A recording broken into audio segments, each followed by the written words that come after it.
Right now on Hoosier News Source. An IU fraternity received national attention over a leaked video of sexual misconduct. The community remembers 2 IU students' deaths on IU's campus, and Uber drivers frustrated in Bloomington. Hoosier News Source starts now.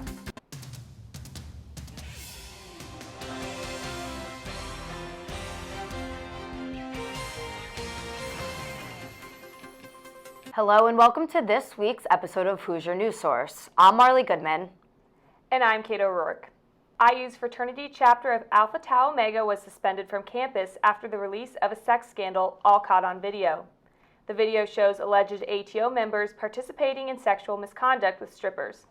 Indiana University immediately took actions by suspending the house from campus just 2 hours after the video went viral. After investigating the incident, the fraternity's national headquarters also took action by revoking ATO's charter completely. The chapter's letters have since been removed from the house, but no updates whether those members will also have to leave. The IU Police Department received an on-campus rape report on Friday night. The incident reportedly occurred at Wilkie Quadrangle at 7 a.m. on Friday, October 2nd. The case remains open and under IUPD investigation at this time. IU Crime Alert issued a report for a burglary at a northeast dorm. According to IUPD, a man entered McNutt Delgado building by removing a screen off an unlocked window on the ground floor on Tuesday at 2:45 a.m.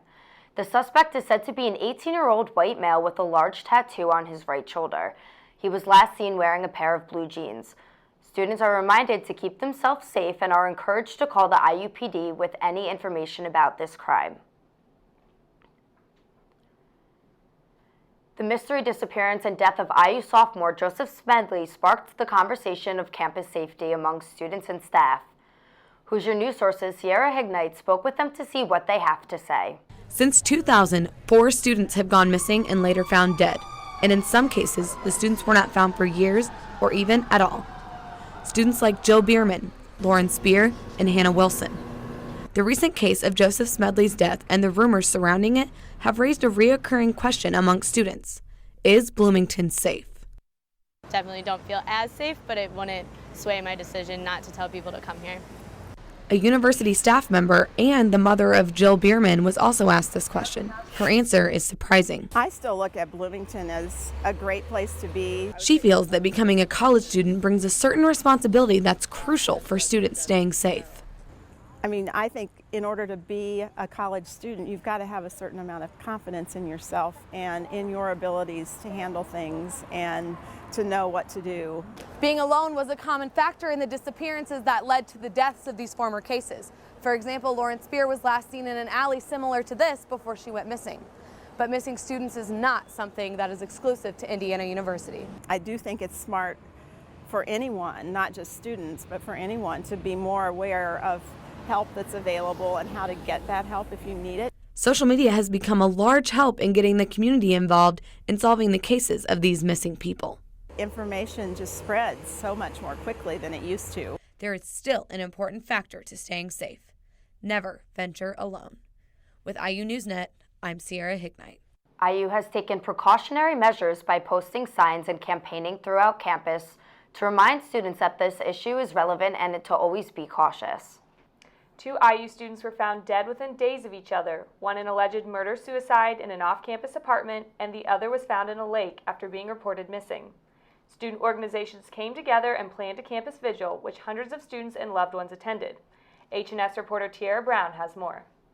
A vigil was held for the tragic death of 2 IU students this past Wednesday on IU Bloomington's campus. Hundreds of students, teachers, organizations, and anyone who wanted to show support for Joseph Smedley II and Yao Lin Wang and their families came out.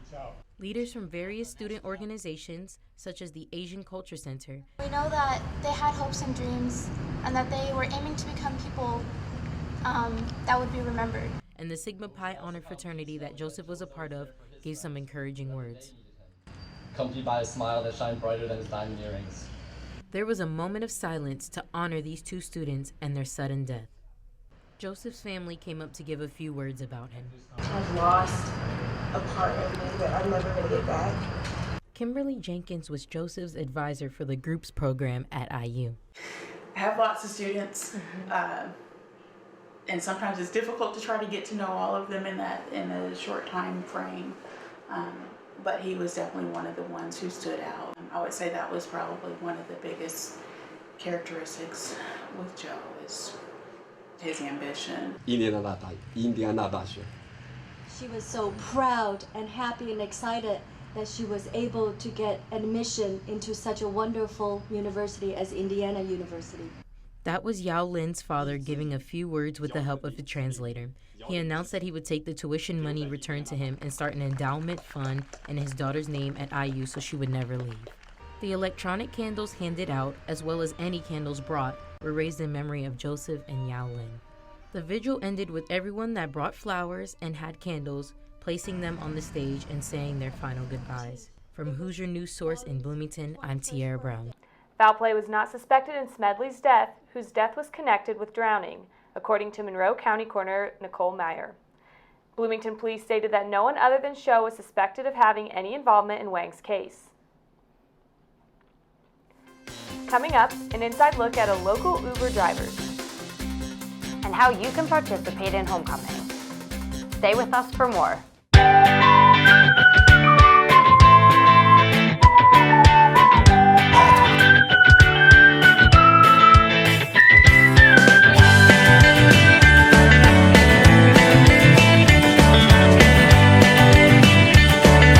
And it's an honor to be here.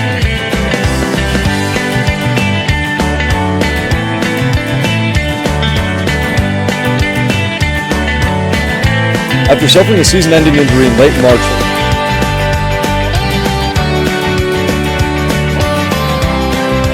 as you can see behind me,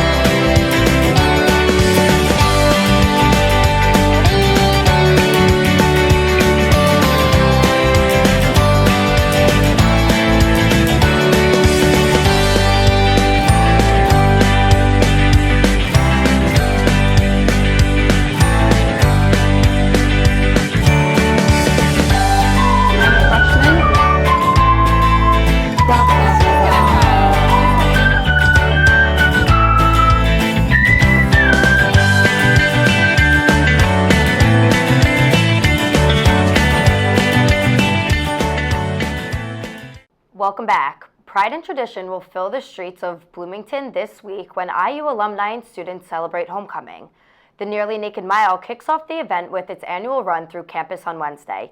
You can even take a seat on Kirkwood and watch the IU homecoming parade and pep rallies roll past the sample gates this Friday evening, all leading to the homecoming game this Saturday against Rutgers University.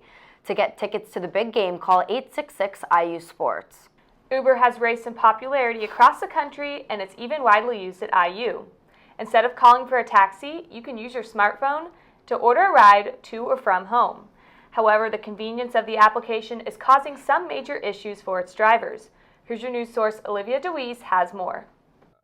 With a couple quick taps on the Uber app, a ride conveniently appears. And after passengers take a lift in the Uber, they are given the option to rate their driver.